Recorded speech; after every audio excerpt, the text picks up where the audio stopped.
Alors, toujours dans la catégorie musicale. Aujourd'hui, je vais vous parler d'un groupe, un de mes groupes préférés qui est Depeche Mode. Donc, dans les années 80, fin des années 70, on a Sound of the China avec Andrew Fletcher et Jim Clark. Et Vince Clark. Donc voilà, bon, ils font des trucs, ils rencontrent Martin Gore, ils font des compositions, ils rencontrent Dave Gahan, ils commencent à faire des chansons à Basildon, une friche industrielle, ils commencent à chier leurs quelques prods. Bon, voilà. C'est pas un gros succès, mais en 81, ils vont prendre un truc qui s'appelle Just Again Enough, qui va leur permettre de sortir leur premier album, qui est plutôt un succès. Mais Vince Clark quitte le groupe. Donc là déjà, pouf, la cheville ouvrière, celui qui fait la musique dans le groupe, se bat. Et qui a composé quasiment toutes les chansons du premier album. Donc bon, en 82, ils ressortent un album, malgré tout. Et ils embauchent un musicien à temps partiel, Alan Wilder, qui va rejoindre le groupe en 1983 pour Construction Time Again, avec notamment un de leurs grands classiques encore chantés aujourd'hui en français, qui est Everything Counts. 84, c'est Some Reward. Le son de Depeche Mode commence à s'affirmer, notamment avec une très belle chanson, People Are People. Puis après, c'est Music of the Masses, là où vraiment Depeche Mode va commencer à décoller, à trouver un style, à trouver une image, notamment avec des collaborations de plus en plus fréquentes avec Antosh Corbin, qui va véritablement donner l'image du groupe. 87, c'est Music of the Masses. Un magnifique album avec des classiques de Depeche Mode comme Never Let Me Down Again ou Strange Love. Et c'est là une des raisons pourquoi j'aime ce groupe, c'est que les chansons ont un accent tellement large, parce que Never Let Me Down Again peut raconter la balade de deux potes à travers un champ, comme elle peut raconter un vieux trip de chichon qui a mal tourné. En effet, Martin Gore est déjà à l'époque abonné au paradis artificiel, comme on dit. Donc, après ça, il va y avoir une très grande tournée, la tournée 101, qui va les amener à faire le tour du monde et qui va donner, lors du dernier concert à Pasadena, les images iconiques de la pop, parce que sur Never Let Me Down Again, à un moment, Dave Gahan, le chanteur, demande à rallumer les lumières, et d'un coup, il voit que les gens font comme ça avec leurs bras. Un peu comme les épis de blé qu'on voit dans le clip. Et là, il va reprendre ça et t'as tout le stade qui va faire. C'est là où va naître la Depeche Mode Wave. Avec Depeche Mode. Ah, ils le font encore aujourd'hui, putain, c'est efficace. Hein. Je te raconte pas qu'ils font ça dans le Stade de France, que t'as tout le Stade de France qui fait ça, ça casse des culs. Donc, après Music of the Masses, va sortir leur plus grand album en termes de succès qui est Violator. Hein, qui va comprendre des chansons comme Policy of True, Enjoy the Silence. Allo, World in My Eyes, enfin voilà, des gros classiques. Mais le problème, c'est que 90, au-delà de la grande tournée, au-delà du succès, c'est le début des emmerdes. Dave Gahan va divorcer, va se marier à une meuf qui va lui faire tomber dans la came. Fletch va commencer à devenir fou. Martin Gore va commencer à devenir abonné au paradis artificiel, mais de manière un peu trop excessive. Et Alan Wilder va taper une dépression et va se dire j'en ai marre d'être juste le mec qui fait la musique, j'ai besoin de plus de reconnaissance d'un point de vue artistique, ça me casse les couilles, ce qui va amener à son départ du groupe en 1995. Mais avant ça, 93, c'est Song on Faith and Devotion, qui est vraiment mon album préféré de Depeche Mode. Alors, 93, dans quel état est Depeche Mode? Alan Wilder se barrer, Andrew Fletcher est complètement taré, Martin Gore et Dave Gahan sont shootés H24. Non mais Dave Gahan il est tellement shooté qu'à un moment il a sauté dans la foule pendant un concert, il a une hémorragie interne, il s'en est rendu compte qu'au bout d'un jour. Hein. Bref, le groupe va à sa perte, le groupe tente un peu de grunge, commence à introduire des batteries, introduire plus de guitare, un son un peu plus grunge, un peu plus à la mode des années de cette époque-là. Mais Depeche Mode va à sa perte. En effet, Dave Gahan fait overdose sur overdose, dont une qui est vraiment pas passée loin de la mort. Il est à deux doigts de tout perdre. Alan Wilder, qui est la cheville ouvrière d'un point de vue musical, parce que Martin Gore fait les paroles, mais Alan Wilder, c'est lui qui fait vraiment le son des Depeche Mode se bat. Le groupe est au bord de l'implosion, nous sommes en 1996. Alors, on va continuer de parler de Depeche Mode. Donc je vous avais laissé le groupe à moitié mort, hein. Martin Gore a des gros problèmes de santé, Dave Gahan a fait une overdose, Alan Wilder s'est barré, et Fletch ça va pas bien dans sa tête. Mais Dave Gahan va se relever véritablement au retour du Phénix. Il va comprendre tout ce qu'il a à perdre et tout ce qu'il peut perdre dans l'histoire. Donc il va se sortir les doigts du cul et il va quitter ses problèmes de drogue. Martin Gore va trouver le moyen de compenser le départ d'Alan Wilder, et ça va donner leur album Ultra, leur album de 1997, et la décision de sortir un album tous les 4 ans. Exciter en 2001, qui est véritablement le retour de Depeche Mode, dans le sens grosse tournée, Dave Gahan il pète le feu, il met une amende à tout le monde, il a quasiment 40 ans, mais il montre que c'est lui le papa, d'un point de vue de performance scénique, d'un point de vue de présence. Playing with Angel en 2005 avec les premières compositions de Dave Gahan. Dave Gahan a pu introduire ses premières compos dans l'album. Leur album en 2009 dont je ne me rappelle plus du nom, mais où il y a le titre Wrong, très efficace. On a aussi, très important, en 2009, Dave Gahan va avoir un cancer, va se déchirer le mollet, tout ça pendant la tournée. Mais bon, il va pas lâcher. 2013 Delta, 2017 Spirit, qui est encore très efficace, hein. Depeche Mode peuvent encore faire beaucoup de musique efficace. Et normalement en 2021 ils doivent sortir un album. Malheureusement Andrew Fletcher meurt d'une dissection de l'aorte, malheureusement. Et donc maintenant Depeche Mode, c'est plutôt David et Martin. Mais ils continuent encore de faire de la musique et ils sont encore très efficaces dans leur composition. Bon, c'est plus le Depeche Mode des grandes années, mais c'est quand même quelque chose d'intéressant à voir et à regarder. Donc, allez sur YouTube, allez écouter du Depeche Mode, c'est très bien parce que c'est des chansons qui ont de plusieurs sens. Par exemple, Enjoy the Silence, j'apprécie le silence, ouais. Ce silence, ça peut être le silence du repos comme le silence éternel de la mort. Voilà. Hein? Walking in my shoes, essaye de te mettre à ma place. Ça peut essayer de te mettre à ma place. Et oh, comprends, je souffre. Regarde, mets-toi à ma place, mets-toi à ma place. Un appel au secours comme un envoyé chier. Bon, va te faire enculer, va te mettre à ma place. Tu vois un peu, c'est jouer sur ce double sens, toujours avec des pop très entraînantes, très dansantes. C'est-à-dire que c'est des chansons qu'il faut autant réfléchir que danser. C'est pour ça que j'adore énormément Depeche Mode. Et aussi, regardez les performances live parce que Dave Gahan est vraiment une bête de scène. Notamment ce Never Let Me Down Again, à un moment ça va être difficile de ne pas lâcher les bras et de faire la Depeche Mode Wave, comme je vais expliquer dans une vidéo précédente. Alors aujourd'hui je vais vous parler un petit peu de musique et d'un de mes groupes préférés qui est Queen. Alors, Queen c'est 4 membres. Freddie Mercury, né Farrokh Bulsara aux Zanzibar, qui se orientait vers des études de graphiste. C'est même lui qui a fait le logo de Queen.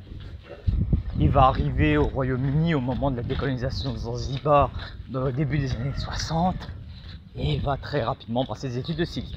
Brian May, docteur en astronomie, le guitariste du groupe, Freddie Mercury étant le chanteur et le pianiste.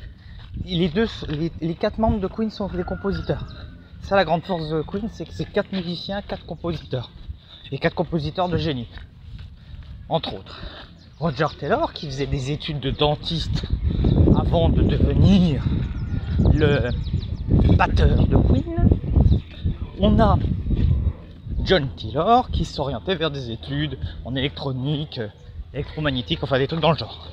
Donc, à la fin des années 60, il y a un groupe qui s'appelle Smile, où il y a Roger Taylor et Brian May. Bon, le chanteur se casse, Freddie Mercury qui traînait avec eux reprend le lead, devient Freddie Mercury. Avant il s'appelait Freddie Bulsara, comment il se faisait appeler. Il cherche un bassiste, il passe des auditions, pouf, John Deacon. 73, premier album, Queen, puis après Queen 1, Sheer Heart Attack. Bon, ça n'a pas un succès, se tape le cul par terre, hein. On est bien d'accord dessus, c'est pas les albums, mais le succès, voilà. Mais le succès va déjà arriver au niveau national, au niveau du Royaume-Uni, notamment avec Sheer Heart Attack, leur album suivant, avec des sons comme Killer Queen par exemple, qui a quand même un petit succès pas dégueulasse. Mais c'est 1975 qui est une année importante avec la sortie de Night of Opera et Bohemian Rhapsody. Le truc à Freddy, voilà comment les autres ont appelé cela. Ouais, le truc à Freddy, c'est une chanson qui en reprend 3, 2 chansons de rock, une chanson d'opéra, tout ça mixé sur plus de 5 minutes. Hein.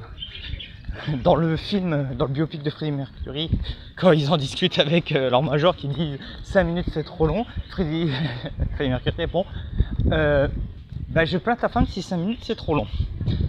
Et que, sachant un petit peu ce qu'on sait sur Freddie Mercury, il aurait été tout à fait capable de balancer cette punchline. Après, les années suivantes, c'est toujours un album par an. 1976, c'est... J'ai plus le nom de l'album en tête, mais je sais qu'il y a Somebody to Love, qui est une magnifique, quelqu'un a aimé en traduction, qui est une très belle chanson. 77, c'est New of the World, avec 2 chansons qui vont faire exploser Queen à l'échelle internationale, sauf aux États-Unis, il faudra attendre 1980 et Another by the Best. Mais en 77, c'est le premier gros succès continental de Queen, avec des chansons comme We Are the Champions et We Will Rock You. Hein, l'une composée par Brian May, l'autre composée par Freddie Mercury, qui vont être vraiment des morceaux de légende. Après, c'est toujours un album par an.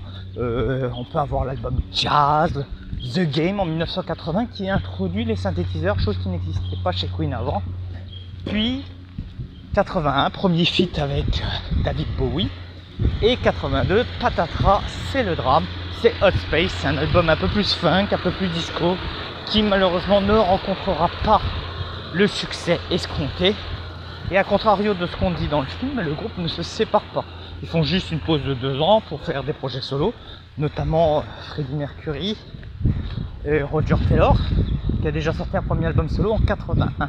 Et puis une petite pause, parce que depuis 73, c'est album tourné, donc 83 va être une année blanche pour Queen. J'ai remarqué que 4 minutes c'était peut-être un petit peu court pour parler de Queen, donc on va parler de la deuxième partie de la carrière de Queen, les années 80. 84, Queen revient avec The Work, et notamment une chanson Radio Gaga. Alors, pour l'anecdote, le fils de Roger Taylor est franco-britannique. Roger Taylor était marié à une Française à l'époque. Et donc le petit entend son papa à la radio, il fait Radio Caca. Alors Roger Taylor, il se fait putain, ça sonne bien. Moi, je vais transformer Caca en Gaga. Il prend une première ébauche et il la laisse au studio. Là-dessus, il y a John Deacon et Freddie Mercury qui se mettent dessus. Et là, on a un morceau cultissime, Radio Gaga. Une chanson qui va marquer toute une génération, une chanson qui va inspirer Lady Gaga pour choisir son surnom. Eh oui, nous sommes là.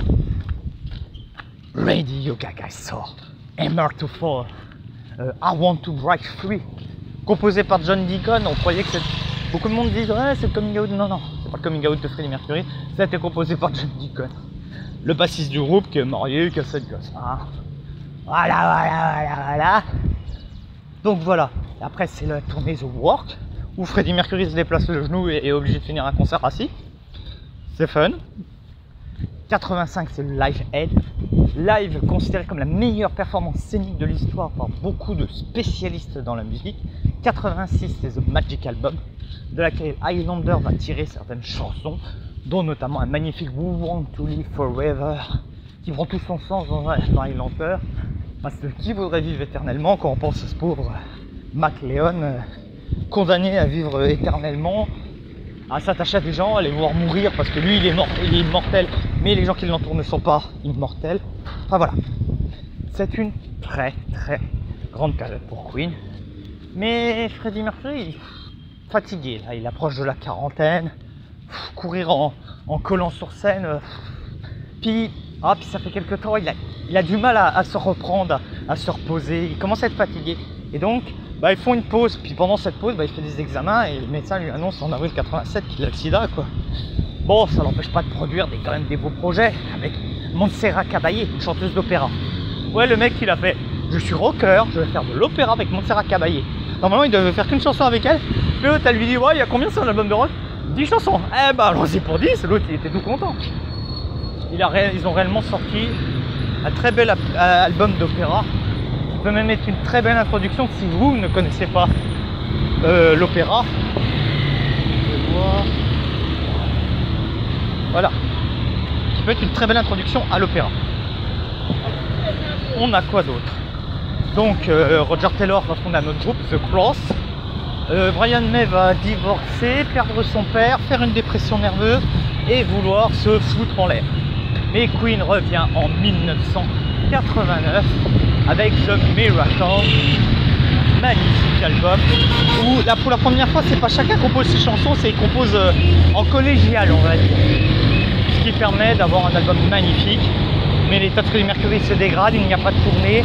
91 sort Innuendo avec les derniers clips de Freddie Mercury, Headlong, dernier clip en couleur, I'm Going to Like He Made, tourné en noir et blanc, soi-disant pour donner une ambiance, mais c'est pour planquer la maladie. Ou encore This Are They Alive, le dernier clip où Freddie Mercury a vraiment du mal à tenir debout. Malheureusement, le 24 novembre 1991, Freddie Mercury décède d'une bronchopneumonie. On ne meurt pas du sida, on meurt des complications qui vont avec. Et malheureusement, c'est ce qui arrive. Queen a ce qu'il faut, les restes des autres membres ont ce qu'il faut pour encore produire un album, Made in Heaven. En 97, il faut une dernière performance où Elton John va chanter The Show Must Go On avec eux et avec des danseurs de Maurice Béjart.